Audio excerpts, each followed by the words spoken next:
Mango रवा cake मस्त दिसतोय ना। आंब्याच्या सीझनमध्ये अशा वेगळ्या रेसिपी आपण बनवू शकतो।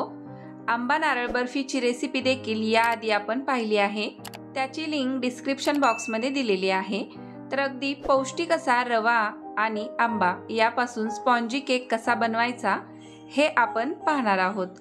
दिसायला सुरेख, खायला अप्रतिम असा आणि चहा सोबत खायला तर खूपच भन्नाट लागतो।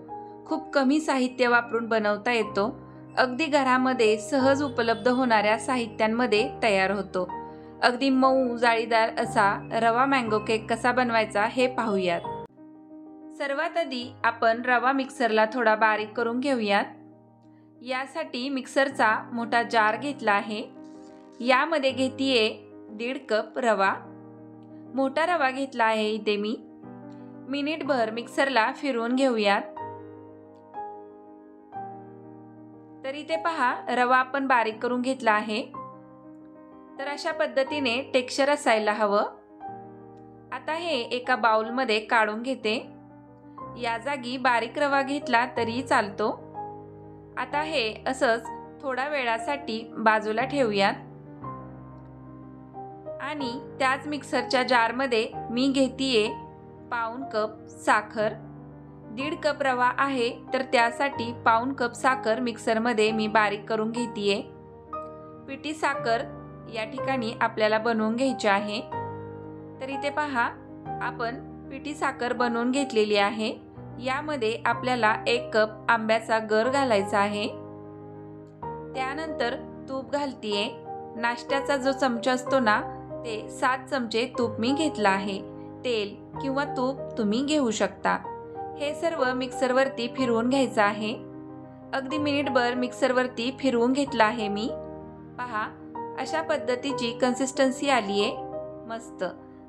आता हे मिश्रण बारीक करून घेतलेल्या रव्यामध्ये घालायचं आहे। तर आंब्याचा पल्प, साखर आणि तूप याचं मिश्रण रव्यामध्ये घालून घेतलं आहे। आता हे मिश्रण चमच्याने एकजीव करून घ्यायचं आहे।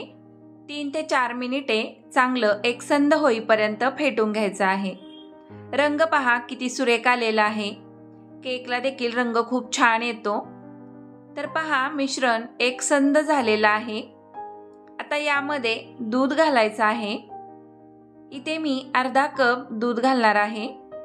मिश्रणामध्ये थोडं थोडं दूध घालून मिश्रण बनवत राहायचं आहे। तर पहा, अशा पद्धतीने चमच्याने सतत ढवळत आपल्याला मिश्रण बनवायचं आहे। दूध एकदम थंड किंवा गरम घ्यायचं नाही, कोमट दूध इथे मी घेतलेलं आहे। पहा, अशा पद्धतीने मिश्रण आपल्याला बनवायचं आहे। पूर्ण अर्धा कप दूध यामध्ये मी घातलेलं आहे आणि पहा, मिश्रण या ठिकाणी बनून तयार झालं आहे। आता काय करायचं आहे, झाकण ठेवून हे मिश्रण 15 ते 20 मिनिटे असंच बाजूला ठेवून द्यायचं आहे। 20 मिनिटे झाली आहेत। मिश्रण आपण असंच बाजूला ठेवलं होतं। पहा, रव्याने दूध पूर्ण शोषलं गेलं आहे आणि मिश्रण जरासं घट्ट झालं आहे। आता यामध्ये मी 1 छोटा चमचा बेकिंग पावडर घालतीये। तसेच सोबत छोटा अर्धा चमचा बेकिंग सोडा घालतीये। आणखी पाव कप दूध घालायचं आहे। मिश्रण घट्ट झाले आहे, त्यामुळे इथे आणखी पाव कप दूध घालणं गरजेचं आहे। पूर्ण मिश्रणामध्ये एकूण पाऊण कप दूध वापरलं आहे। थोडे थोडे दूध घालत हे मिश्रण बनवायचं आहे। तर पहा, अशा पद्धतीने मिश्रण चमच्याने मिक्स करून घ्यायचं आहे। केकचं मिश्रण परफेक्ट तयार आहे।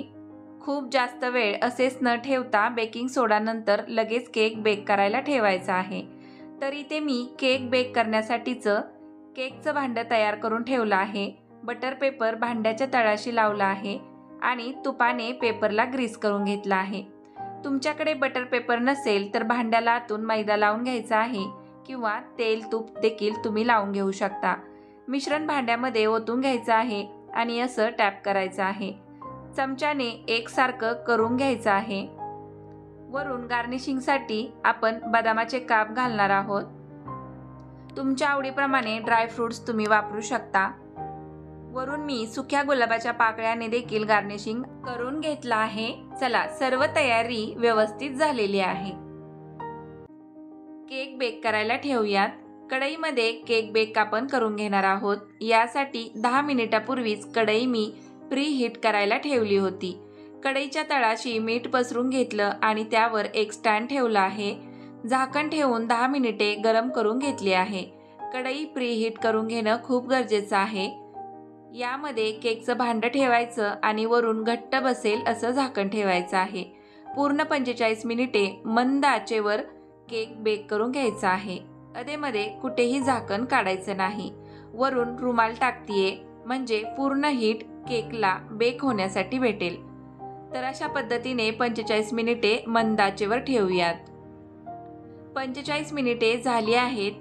गॅस बंद केलेला आहे आणि पहा इथे केक मस्त फुगून वरती आलेला आहे।